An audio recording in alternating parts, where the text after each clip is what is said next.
Primera de dos clases, como les decía, del reino de Dios. Aleluya. Y vamos a compartir acerca de qué es el reino. ¿Verdad que sí? Y la clase lleva por título Hablemos del reino de Dios. Y si usted es tan amable y busca por ahí en su Biblia, quiero comenzar a hablar del reino con el Evangelio según Mateo, capítulo 13, versos 31 al 32. Y voy a estar leyendo de la Biblia Nueva Traducción Viviente. Aleluya. Que dice de la siguiente manera. Dice, verso 31. La siguiente es otra ilustración que usó Jesús. El reino del cielo es como una semilla de mostaza sembrada en un campo. Es la más pequeña de todas las semillas, pero se convierte en la planta más grande del huerto. Crece hasta llegar a ser un árbol y vienen los pájaros y hacen nidos en las ramas. Aleluya. El video que yo les traje es de un pastor que se llamaba Kenneth Hagin. Kenneth Hagin fue el primer hombre que introdujo en los Estados Unidos lo que se llama la teología de la prosperidad y de la superfe, que posteriormente fue adoptada por grandes predicadores norteamericanos como Kenneth Copeland, Cifro Dollar, etcétera, la señora esta que Joyce Meyer, Joel Osteen, por supuesto, etcétera, etcétera, etcétera, etcétera, etcétera, etcétera, Rodolfo Font, etcétera, Cash Luna, por ahí para abajo. Ese fue el primer hombre que nació, creo que fue en el 1900, murió en el 2006 y nació, creo que fue en el 1900, en la década de los 30. Y fíjate qué interesante, cuando tú te pones a estudiar la historia de él tenía una condición de salud que había quedado cuadraplégico o bedbound, o sea, encamado. Y alegadamente, mientras estaba en su cama en su casa, recibió una visitación. Le predicaron el evangelio, se convierte, ¿verdad que sí? Y en ese proceso todavía estaba en cama. Y él, de los testimonios que tú puedes leer de la historia de él, le decía que allá se le apareció el Señor, en su casa por allá, y quedó sano. No bien habían pasado varios meses después de su sanidad, empezó a predicar. Y ya se había nombrado como pastor. Por eso es que yo siempre le he dicho a la gente, hay que tener mucho cuidado con las supuestas apariciones sobrenaturales, porque no todas las apariciones sobrenaturales son de Dios. Hay que tener mucho cuidado. La fundadora del ministerio de Mita en Aarón, que no me acuerdo el nombre de ella, ahorita me acordaré. Juanita algo creo que era.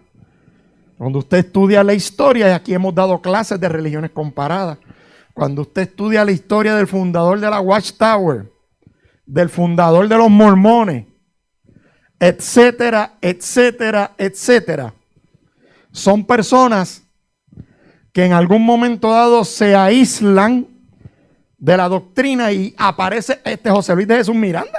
Se fue el último, ¿se acuerdan? El diablo hecho hombre, Jesucristo hombre, supuestamente. Y todas tienen en común una supuesta visitación sobrenatural. Pausa aquí.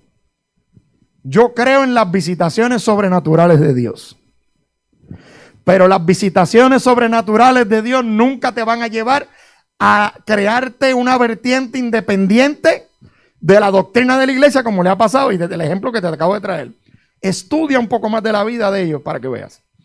Y de ahí fue que salió toda esa teología de la superfe, cuando la Biblia a ti ni a mí nos llama a tener mucha fe. ¿Tú sabías eso?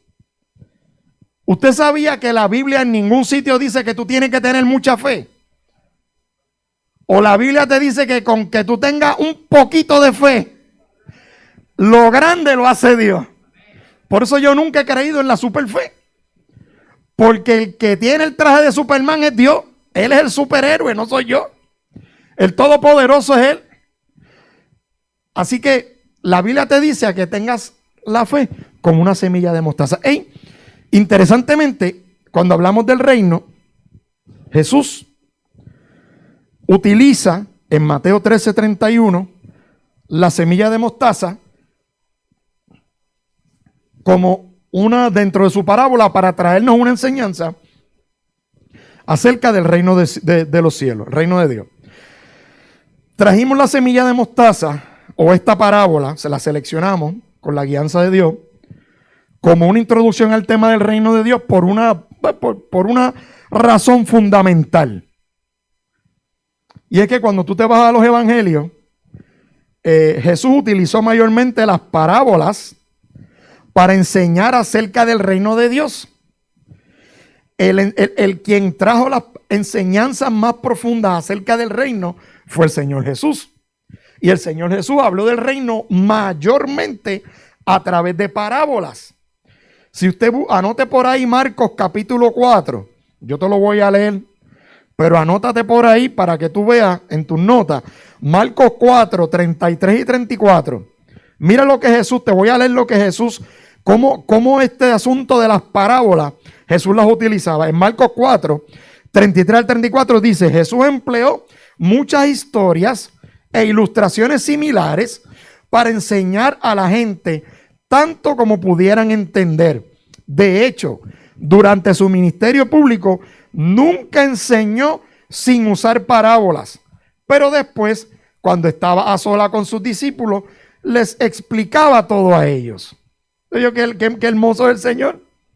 Así que cuando hablamos del reino de los cielos, hablamos de que fueron en su inmensa mayoría esa enseñanza atendida y presentada por el Señor mismo a través de parábolas.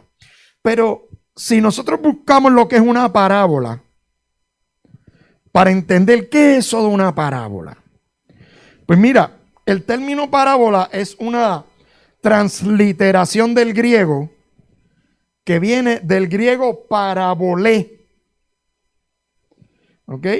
Y la parábola, en su definición académica, es una narración ficticia con elementos verosímiles. La pregunta que yo te hago a ti, usted dice, pero pastor, ¿una narración ficticia con elementos verosímiles? Sí, porque cuando Jesús nos está hablando del reino, nos está diciendo ahí que el reino de los cielos es como. No es, el reino de los cielos no es un árbol de semilla de mostaza. Es como. Por lo tanto, el Señor utiliza elementos, una narración ficticia con elementos verosímiles, y a través de estos elementos verosímiles establece una comparación. ¿Ve? Así que esa comparación de la parábola tiene un objetivo. Y el objetivo es ilustrarnos una enseñanza. ¿Ok? Y Jesús tomó el recurso de la parábola para ilustrar aspectos del reino. Y fíjate qué interesante, que la parábola no tiene una función evangelística, es una función didáctica. Por lo tanto, cuando tú y yo vemos en los evangelios que el Señor Jesús utiliza una parábola, es con el objetivo de enseñar a través de un ejemplo ficticio una verdad real. ¿Me expliqué ahora? Así que, y ese tipo y todas las enseñanzas o esa función didáctica, todas las parábolas de Jesús, todas apuntan a una sola enseñanza: el reino de los cielos, el reino de Dios. Amén. Vamos bien, ¿verdad? Así que, ¿qué aspectos enseñaba Jesús? Porque te tengo que traer esta breve introducción antes de continuar el tema del reino. ¿Qué aspectos enseñaba Jesús a través de las parábolas? Número 1, aspectos doctrinales del reino. La doctrina del reino. Usted ya me imagino que sabe la diferencia entre una doctrina y un dogma, ¿correcto? Si no, se lo puedo refrescar. La doctrina está atada a la correcta interpretación y aplicación de la Biblia, mientras que el dogma se desvía de la doctrina bíblica y se convierte en un aspecto religioso mayormente establecido por eisegesis o interpretaciones de hombre. El ejemplo clásico: doctrina bíblica, ante Dios el hombre y la mujer son iguales, porque la Escritura lo dice bien claro. El hombre y la mujer son iguales ante Dios. El dogma es que la mujer, como nos han enseñado en muchas congregaciones pentecostales, la mujer es secundaria al hombre y está ahí para planchar, fregar y que yo me vea bien. Y la tengo ahí sentada y la mujer no puede tomar parte en la iglesia. Eso es dogma. Eso no es doctrina. Amén. A través de las parábolas, el Señor también nos enseña aspectos éticos del reino. Son aspectos éticos, entiéndase, ¿qué es la ética y la moral? ¿Alguna vez usted se ha preguntado la diferencia entre ética y moral? Yo te la voy a decir bien fácil.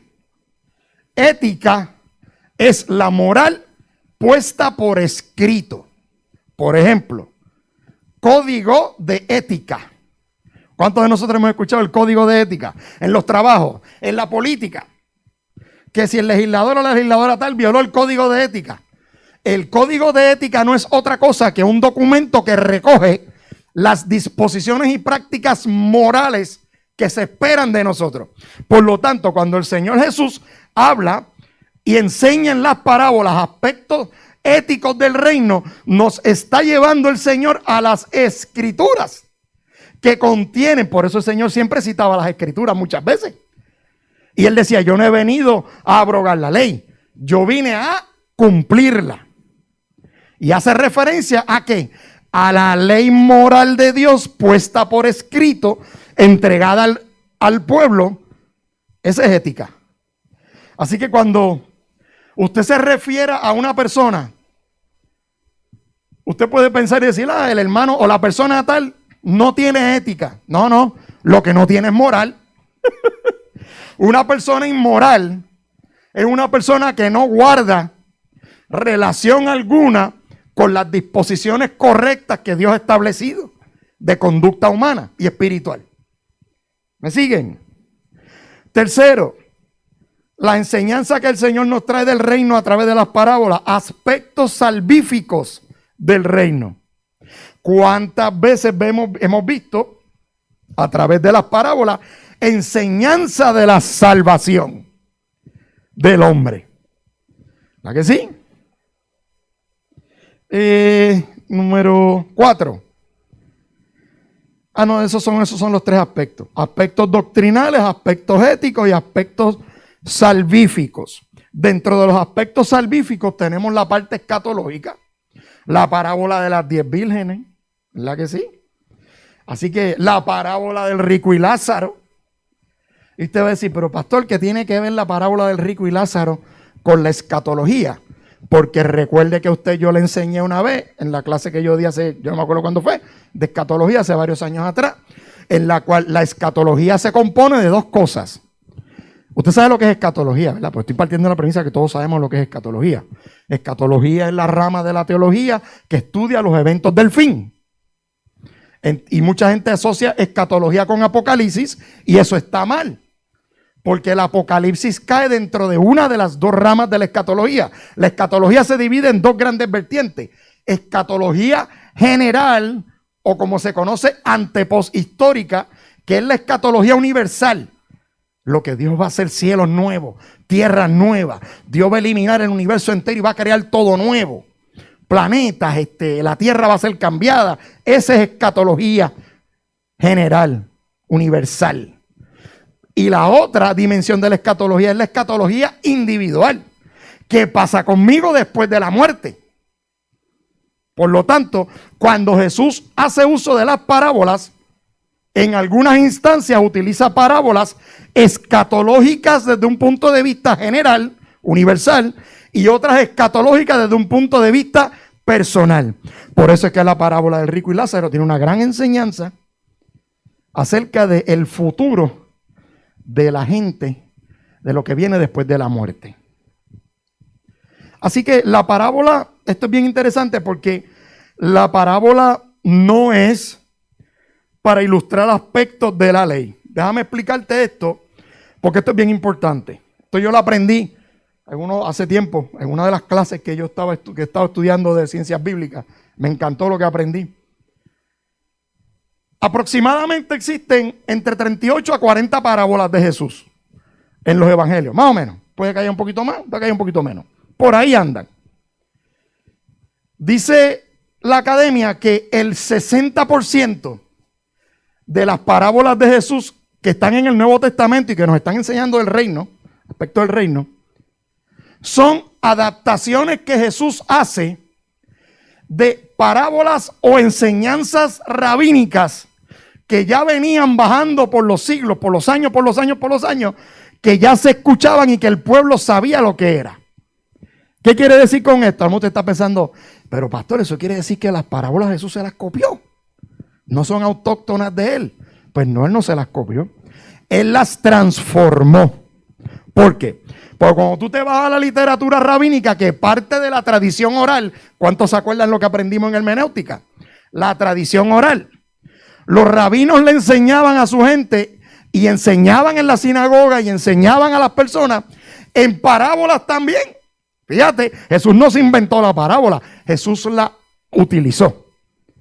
¿Qué es lo que pasa? Que en la tradición rabínica, el 60% de esas parábolas de Jesús que están ahí en los evangelios ya existían de antes. Lo que pasa es que eran parábolas para hablar de la ley. Y Jesús lo que hizo fue coge las parábolas rabínicas, las cambia, las transforma y en vez de hablar la ley es como un árbol, una semilla de mostaza, no, el reino de los cielos es como, y coge y adapta y modifica el enfoque que tenían las parábolas rabínicas que venían bajando por la tradición, la transforma y las convierte en parábolas, principios bíblicos correctos, y los convierte en canon. Las canoniza, porque lo que sale de la boca de Jesús es palabra de Dios, no lo que sale de los rabinos. Y lo mismo hizo. Mire, usted sabe que la parábola del rico y Lázaro es una adaptación. Esa es una historia más interesante. No me quiero meter ahí porque me voy a desviar. Pero Brenda, ayúdame con la mirada, que no me desenfoque mucho. La parábola del rico y Lázaro a mí me encanta. Me fascina. Porque la parábola del rico y Lázaro ni siquiera se la inventaron los rabinos. La parábola del rico y Lázaro viene bajando de una historia pagana, de un cuento pagano de otros dioses, que los rabinos lo adaptan, lo modifican y Jesús lo coge y lo pone en el contexto correcto. A mí me encantan esos temas. Hay cosas que puedo enseñar en el púlpito y otras que lamentablemente no se las puedo enseñar. Pero de lo que sí le puedo compartir es que aunque sean parábolas que Jesús adapta de la tradición rabínica, a la que pasen por los labios del Señor, ya dejan de ser tradición rabínica y se convierten en palabra de Dios. La próxima pregunta que usted puede hacerse es decir, eso quiere decir que los rabinos eran, todo lo que esas parábolas que tenían los rabinos estaban canonizadas. ¿Eso era palabra de Dios? No, pues si te lo estoy explicando. Te acabo de explicar que pueden venir los rabinos con 20 parábolas y eso no es palabra de Dios. Hasta que el momento que Jesús las coge, las modifica, las reenfoca y las pone a apuntar a una enseñanza del reino, no de la ley, del reino, ahí se convierten en palabra de Dios. Y esas parábolas tienen mi total respeto. Y yo la considero como pastor de esta iglesia, y la doctrina de esta iglesia es que todas las parábolas que están en la escritura son palabra de Dios. Y tienen plena autoridad.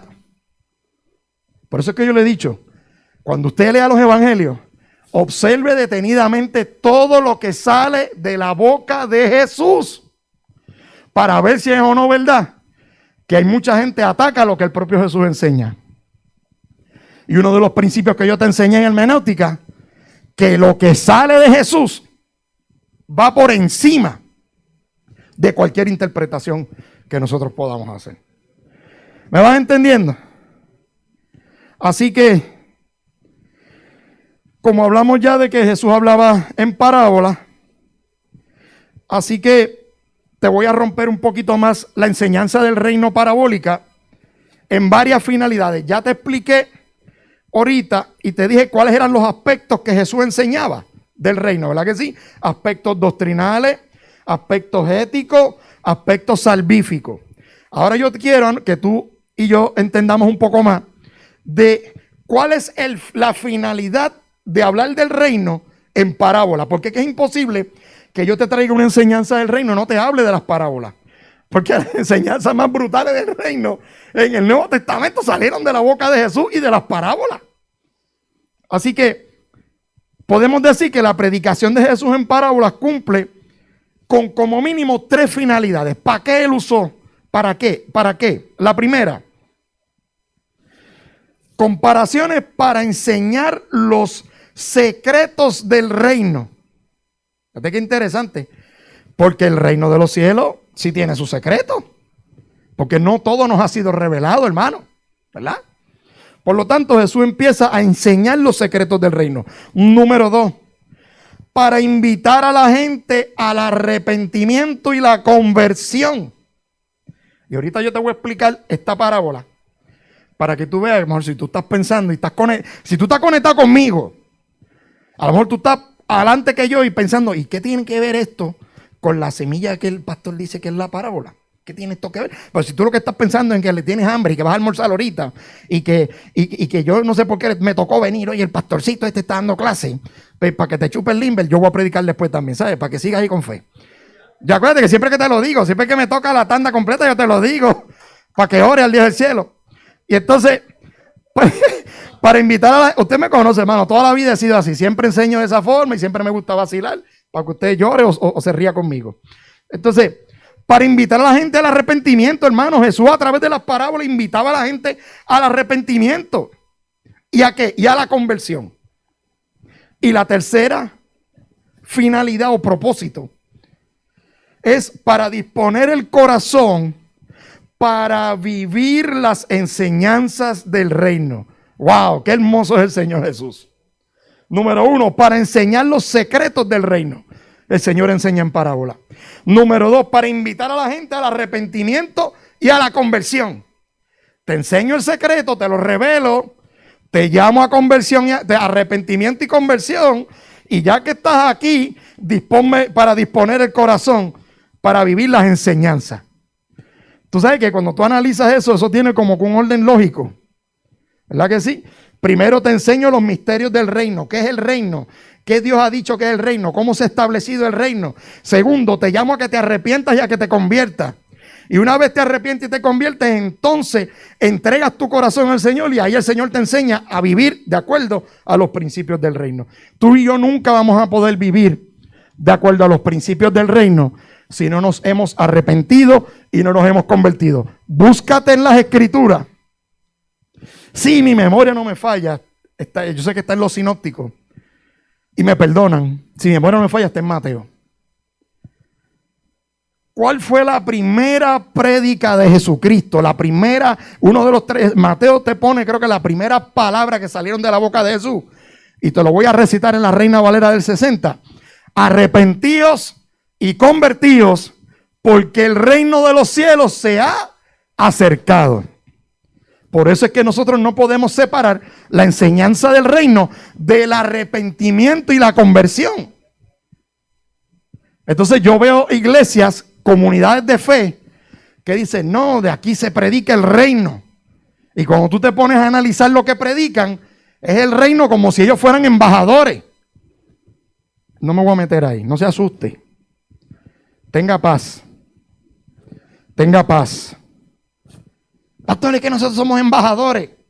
Tenga paz. Tenga paz, porque esto no... El que me venga a mí con esa teología de agüita de limber de coco mal sazonado, me va a venir a decir a mí que eso es un reino político y era lo mismo que creían los discípulos que andaban con él, Señor, ¿cuándo viene tu reino? Y el Señor ahí, uy, este condenado no entiende que ya el reino está aquí. Señor, manda fuego que mate a aquellos ahí, lo baje del cielo. Hermano, todavía era la muerte y la resurrección de Jesús. Estudia la Escritura. Y los discípulos no entendieron lo que era el reino hasta que el Señor ascendió. Y vino el bendito sea el Espíritu Santo de Dios, amado. Y entonces fueron entendiendo lo que era el reino de los cielos. Y todavía en este tiempo, en pleno siglo XXI, tenemos comunidades de fe que piensan que el reino de los cielos es como un establecimiento político y hasta en sus iglesias nombran embajadores.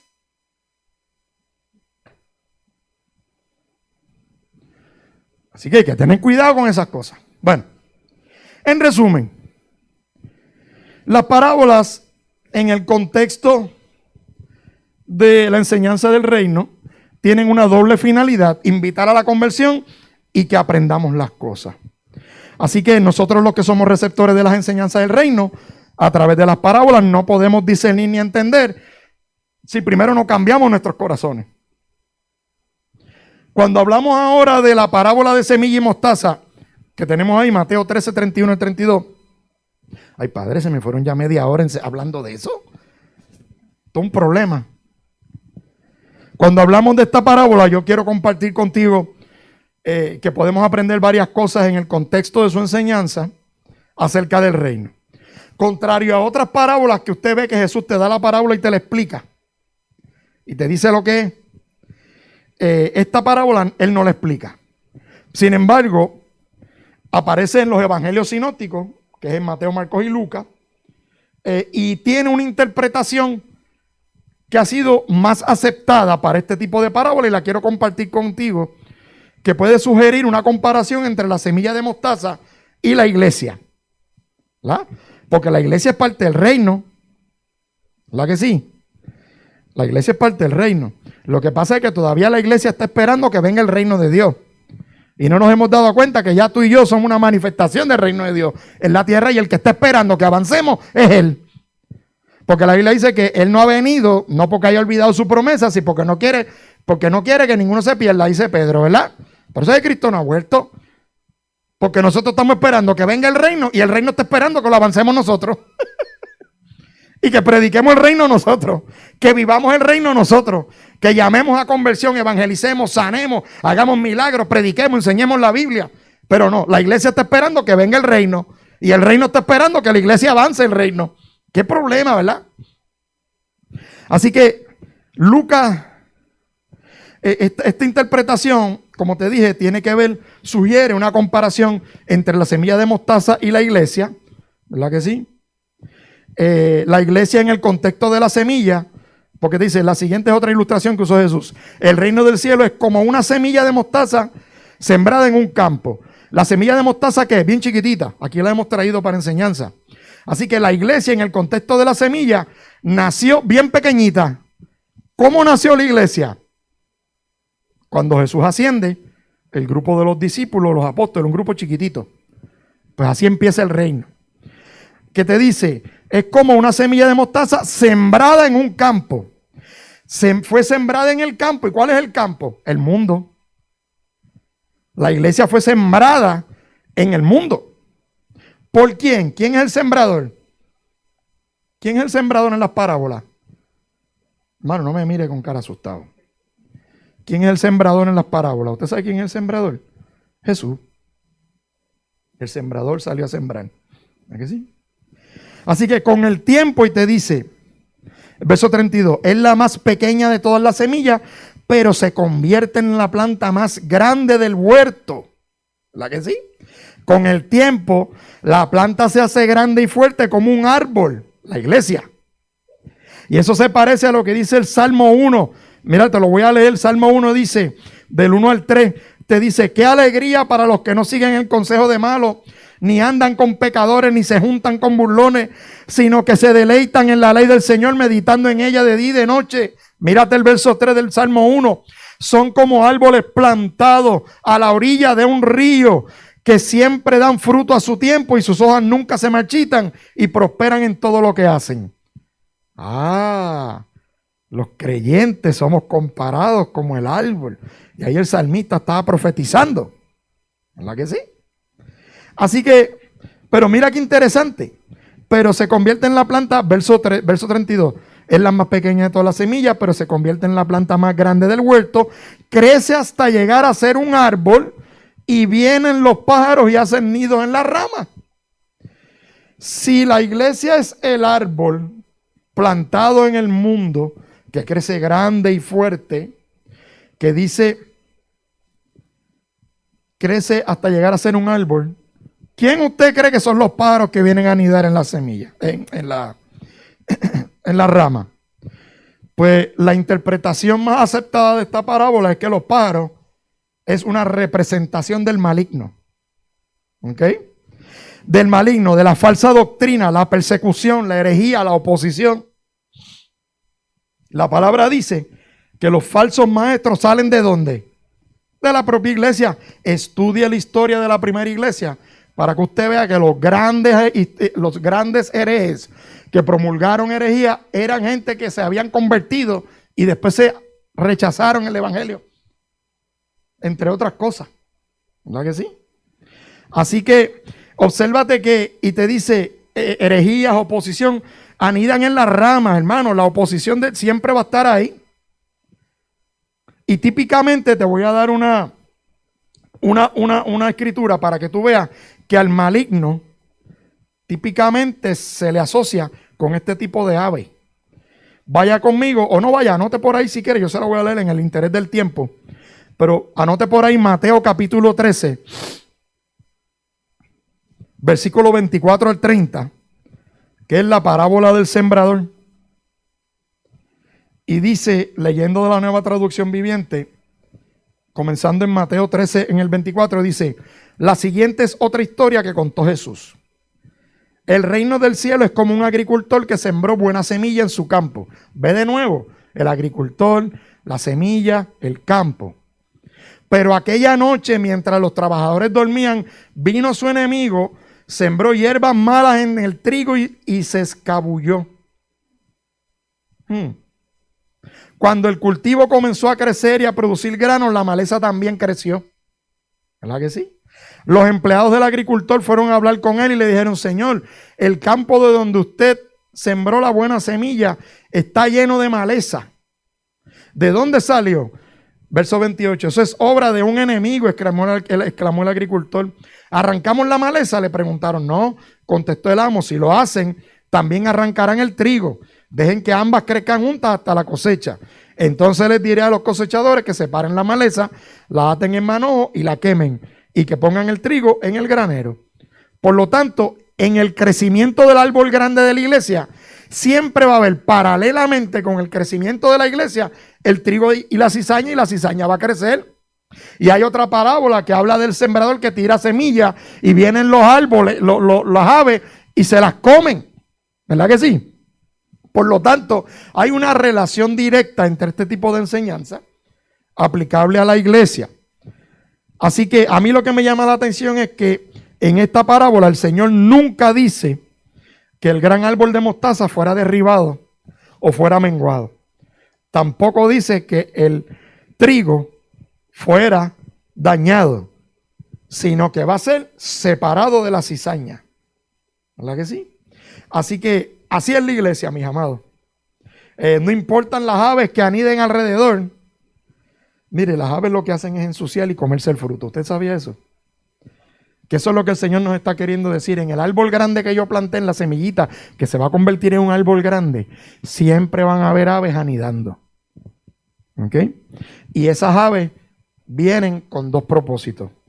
Para comerse el fruto de los árboles y para ensuciar. Y si usted no sabe lo que es eso, yo después le cuento lo que hacen las aves en casa, con los carros míos parqueados afuera, que se paran en un cable de luz y me tienen los carros de abuso. ¿Ok? Es más, yo puedo ver en el carro hasta los remanentes de las semillitas que ellos se comen. Porque me las dejan allí plantadas. Y yo a veces paso y digo, mira, y esa, voy a decir la palabra, y esa churra, color rojo, parece que comió raspberry. Me deja el carro todo sucio. Así que esa es la introducción al tema del reino. Vamos para la próxima. Espero que haya entendido, repasado, pues si usted ya lo sabe, pues que haya podido repasar la relación entre la enseñanza parabólica y el reino de los cielos. Hablando un poquito más del reino de Dios, vamos a hablar de dónde surge la palabra reino. Surge de la palabra la palabra hebrea malkuth y del arameo malkú. ¿Ok? Y en ambos casos siempre les incluyo el número de referencia por si usted tiene la concordancia Strong y le gustaría estudiar un poquito más acerca de los orígenes de la concordancia Strong. No es que es la mejor, no necesariamente es la mejor. Para tú profundizar en el griego no necesariamente es la mejor, o en el hebreo, pero es una extraordinaria herramienta que a las personas que no les guste necesariamente estudiar, y ese no sea déjame aclarar, que no les guste estudiar lenguas antiguas, ¿verdad? Que ese no sea su pasión, pues por lo menos tiene una interpretación del origen de las palabras, de dónde surge este concepto. ¿Ok? Así que a través de su etimología observamos varios significados.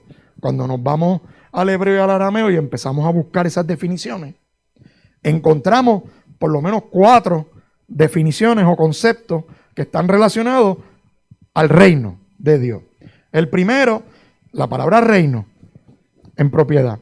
Estamos viendo lo mismo, ¿verdad? Sí, reino en propiedad. Y cuando tú te tiras a buscar reino, pues encontré que el reino pues implica la morada en que se goza de la presencia de Dios. Por eso es que Jesús decía que el mensaje de él no era de esta tierra, que él hablaba las cosas del Padre. ¿Quién habita en el reino allá celestial? El Padre. ¿Verdad que sí? Porque ahorita te voy a explicar que el reino tiene 3 dimensiones. Eso lo vamos a aprender más adelante. Voy a repasar. La segunda palabra que tú encuentras mucho asociada con reino tiene que ver con dominio, que es poder que alguien tiene de usar y disponer de lo suyo. Derecho de propiedad significa dominio. ¿Qué problema tenemos con la iglesia hoy en día? Que nos creemos que mandamos nosotros. Y se nos olvida que el que manda es Dios. No mandamos ni usted ni yo mandamos nada. Y usted ve la gente hoy en día que mandan a Dios como si Dios fuera un nene demandado. Señor, yo decreto ahora que en el nombre de Jesús tú vas a sanar a esta persona. Y si el Señor no le da la gana de sanarla. Porque tú sabes que Dios nos llamó a predicar el evangelio, la verdad, a sanar enfermos. Eso está en las instrucciones que Dios le dio. ¿Verdad que sí? Pero la Biblia también te dice que donde había incredulidad, tú sabes lo único que puede limitar el poder de Dios. Eso no lo estoy inventando yo, eso está en la Biblia. Hay solamente una cosa que puede limitar el poder de Dios. Y usted dirá, ¿qué? ¿Cómo va a ser el Dios todopoderoso que todo lo puede? Hay una sola cosa que aguanta el poder de Dios: la incredulidad. Ya me sacaron los 15, vamos para encima. Incredulidad. Y tengo a la negrita ahí con un letrero que me dice 15 minutos, 10 minutos. Bueno, porque si usted me deja a mí en una página me quedo 2 horas y no puede ser. Tengo que disciplinar. Así que aquí el dominio, reino significa dominio, derecho de propiedad. Nosotros somos propiedad de Dios. Dios no es propiedad mía. Y Dios no está ahí para mandarlo yo a hacer lo que a mí me dé la gana. La pregunta es, todas esas cosas que vemos extrañas, ¿qué ocurren? Y por cierto, déjeme aclararle.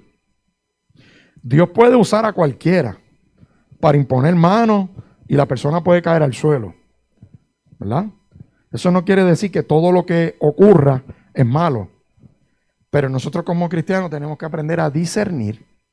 Y cuando tú ves un individuo que sale corriendo, que se trepa en el púlpito, que pisotea la Biblia, que la Biblia sale volando para el suelo, si usted cree que Dios estaba ahí, así como usted ve a veces, porque yo los he visto en la iglesia, gente que sale corriendo, brincan por encima de la silla, gente que, y esta es la clásica, hay un maestro dando una clase o un pastor predicando y se le va. A mí me pasó una vez.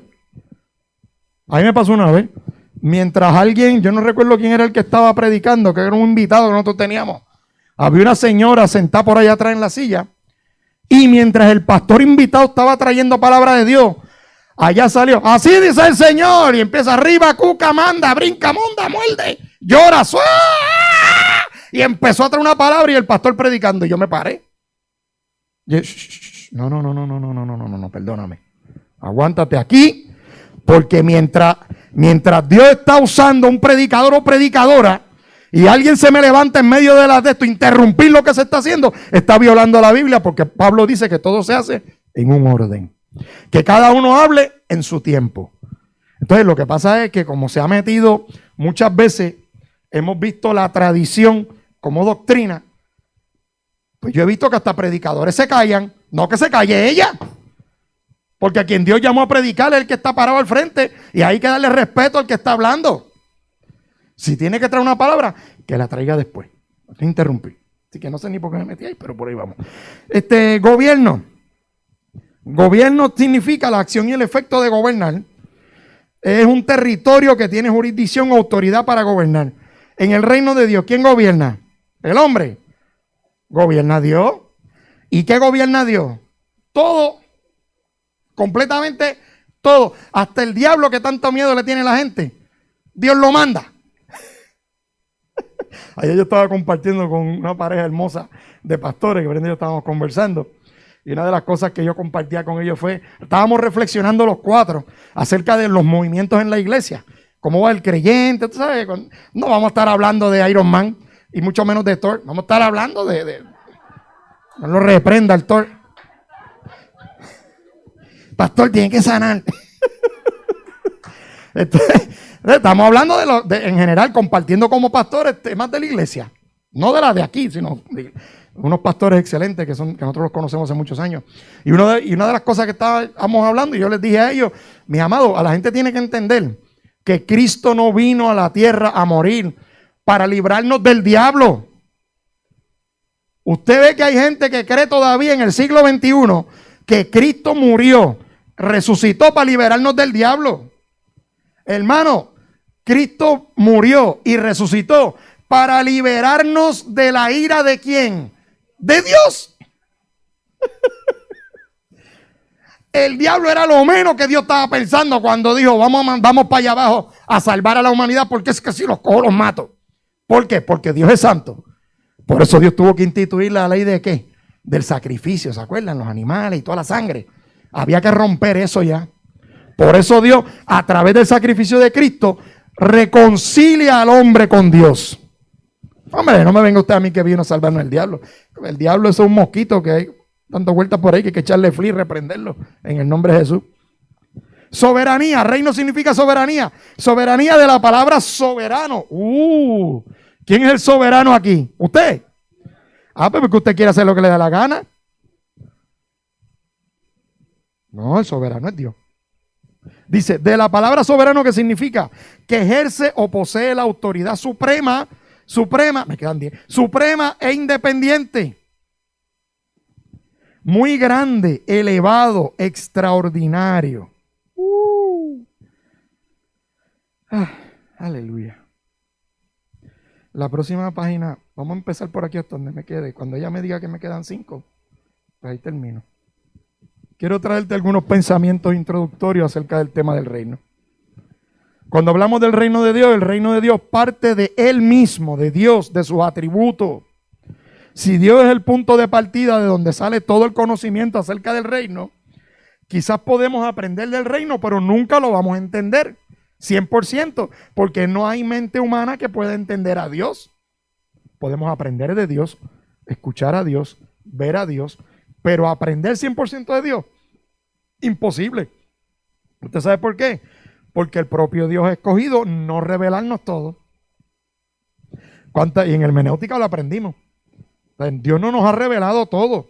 Él nos ha revelado lo que Él entiende necesario que sepamos para que podamos aprender y seguir sus estatutos morales. Hay gente que se preocupa más por lo que no entiende de la Biblia. Y yo le digo a la gente, no te preocupes por lo que no entiende. Ocúpate de lo que tú entiendes. ¿Entiendes algo? Sí, pues empieza por ahí. Brega con lo que entiendes primero y después lo que no entiendes lo vamos trabajando. Cuando hablamos del reino de Dios, podemos ver los atributos de Dios en acción. Por lo menos decimos que, por eso es que decimos que el reino parte de Dios. Atributos de Dios, mire, existencia propia, inmutabilidad, eternidad, omnipresencia, omnipotencia, omnisciencia, santidad, rectitud, amor, verdad, soberanía, etcétera, etcétera, etcétera. Podemos seguir hablando aquí de montones de atributos hermosos y maravillosos que tiene el Dios que tú y yo le servimos. A su nombre, gloria. Dios es rey soberano sobre toda la creación, y esta es la parte que a la gente no le gusta. La soberanía de Dios implica que Dios hace lo que quiere, como quiere, cuando quiere, en el aspecto de su creación. Y como tú y yo somos su creación, estamos chavados. Porque Dios es soberano y hace lo que le da la gana, como le da la gana, cuando le da la gana, donde le da la gana. Así que toda la creación parte de los pensamientos de Dios, lo cual al final del camino siempre son superiores a los pensamientos de nosotros, mis amores. Y van siempre a determinar o a decretar. El que decreta es Dios, no el hombre. ¿Ok? Lo que sucede en el universo. Así que ya las propias escrituras nos han dejado ver, yo diría que un poquito, cuando tú lees los 66 libros de la Biblia, a lo mejor tú y yo podemos ver un poquito de lo que es la gran mente de Dios. ¿Verdad que sí? Así que dentro de su soberanía, Dios le ha permitido al hombre tener libertad, pero dentro de un marco limitado, establecido mayormente en lo que Dios ha dispuesto a través de su revelación de lo que es el reino. Pero pastor, yo tengo libre albedrío. Para empezar, el libre albedrío es un concepto teológico, porque en ningún sitio en la Biblia dice que Dios le dio al hombre libre albedrío. Y hace tiempo yo te traje una enseñanza de lo que era libre albedrío, porque eso es embuste. Embuste. Libre albedrío es que yo tengo la capacidad, aún después de la muerte, de decirle a Dios, no, que yo voy para el cielo, para el infierno no. Pero la pregunta es, al final del camino, después de la muerte, ¿quién es el que va a decidir? ¿Quién es el que va? ¿Quién? No, eso es para la gente que se cree que se manda a sí mismo. Yo tengo libre albedrío, pues eso que me dé la gana. Mientras estamos vivos. Después que estamos ya muertecitos, el que va a hacer lo que le da la gana es otro. No somos nosotros. Y es Dios. Y Dios es el que va a determinar y determinó ya a través de su palabra que no hay salvación, sino es a través de ¿quién? De Cristo Jesús. ¿Cuánto me queda? Me quedan como 15 minutos, estamos bien. Así que, como parte de esa libertad, el hombre y la mujer eligieron pecar. Eligieron pecar y desobedecer a Dios, rebelándose en contra del reino de Dios. Eso fue lo que le pasó a Adán y Eva. Adán ha sido el tipo más zángano que hay en la vida. ¿Verdad que sí? De verdad que sí. Cambiar el paraíso, el reino de Dios, mano. Eso no se hace. No me voy a meter ahí tampoco, pues imagínense, no me da tiempo. Eligieron rebelarse contra Dios. Así que desde ese momento en adelante la historia da testimonio del plan de Dios para restaurar el reino, no solamente en el ámbito de una naturaleza y creación perdida y dañada por el pecado, sino en el ámbito espiritual. ¿Te ve? Qué lindo. Y cuando hablamos, y ya con esto me salgo delante de ustedes por un ratito. El reino de Dios, ¿qué es? ¿Una teocracia o una democracia? Sí, porque hoy en día, porque las iglesias mandan la junta. La única junta que yo conozco son las juntas que se usan para sellar el motor para que no liquee aceite. Usted le pone una junta ahí entre las de esto el motor para que no liquee aceite. Miren, mis amores, teocracia. ¿Qué significa? Que Dios es el gobernador de toda la creación, incluyéndonos nosotros. Dios gobierna sobre la sociedad. El poder civil, aunque usted no lo crea, está subordinado al poder de Dios. Diantre, pastor, y todas esas poca vergüenza que yo veo que hacen los políticos, no solamente en Puerto Rico. A veces a nosotros se nos olvidan dos cosas. que los políticos pillos no solamente están aquí, están en todas partes del mundo. Y lo segundo que a nosotros se nos olvida es que el político pillo llegó ahí porque salió de la sociedad o fue bajo del cielo. Los políticos que están gobernando hoy en día salen de la sociedad, por lo tanto, la corrupción está en la sociedad. El gobierno, del que sea, es un reflejo de la sociedad, porque criticamos los políticos. ¡Tacho! Esos políticos del PNP son todos unos pillos. Esos políticos del Partido Popular son todos unos pillos. Pero tú le haces trampa en las planillas, ¿no es verdad? ¡Ah! Yo no me quería meter ahí. ¡Ay, ya el pastorcito se desvió del tema del reino! ¡Ah! Pero cuando tú te pasas haciendo chanchullito y tú te crees que Dios no te ve. ¡Ah! ¡Ah! No, pero es que los corruptos son los del político allá, los del gobierno. ¿Y tú qué? ¿Y nosotros qué? Es más, déjame incluirme. ¿Nosotros qué? Ah, que cuando no viene el guardia te come la luz.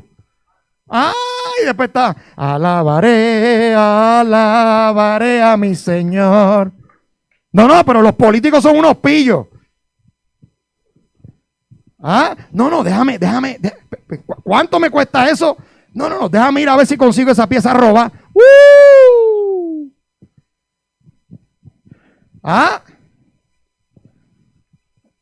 Pero ¿qué estamos hablando? Pastor, no supone que la clase sea del reino. Bendito sea Dios, dame un break. Pero es que los políticos son los corruptos. Y tú cuando vas a comprar una pieza roba, tú cuando vas a comprar pieza roba, tú cuando haces chanchullo, tú, cuando haces chanchullo, para robarte las películas y verlas gratis, tú.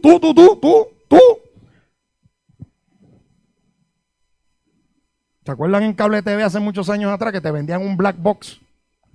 Tú sabes que yo conocí cristianos que tenían black box. Y yo decía, contra Señor, y yo pagando 100 pesos de cable. Y aquel que alaba a Dios y pone música cristiana en su casa todos los domingos tiene un bendito black box.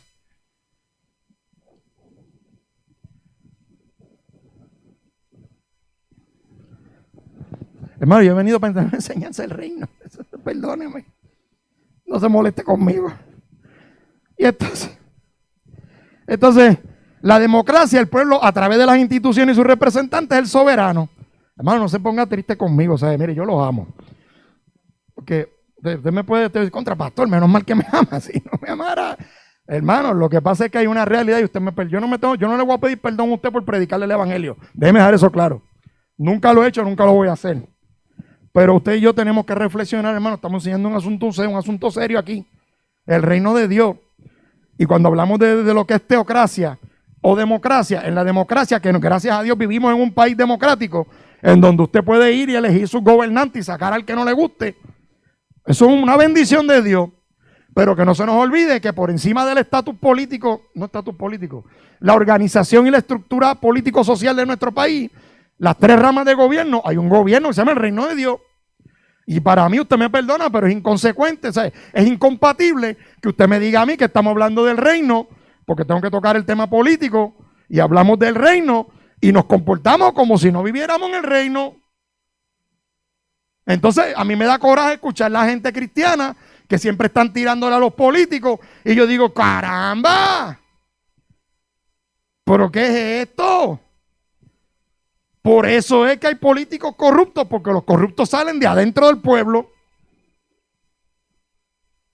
Y al igual que ha llegado gente honesta que llegan a la política y se corrompen. Pues, hermano, yo sé que son temas complicados, pero eso después de que yo termine la clase, usted se toma un vasito de agua, se refresca, se prepara, porque me va a tener el doble tanda hoy. Usted dice, Dios mío, si esto es en la clase, que será de mí, Señor, ten misericordia.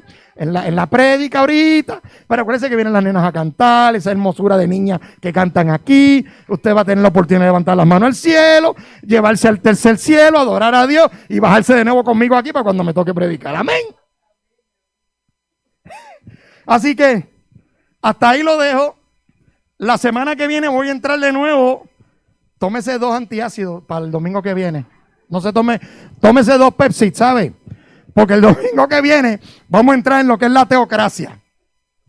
¿Sabe? Usted sabe que los amo, ¿verdad? No sea bendito, no me miren así, porque si no la negra se enfogona. Me de prenderle la luz ahí para que despierten. Así que la semana que viene arrancamos la clase hablando de la teocracia y la terminamos el domingo que viene. Amén. Pues Dios me lo bendiga. Nos vemos el próximo domingo.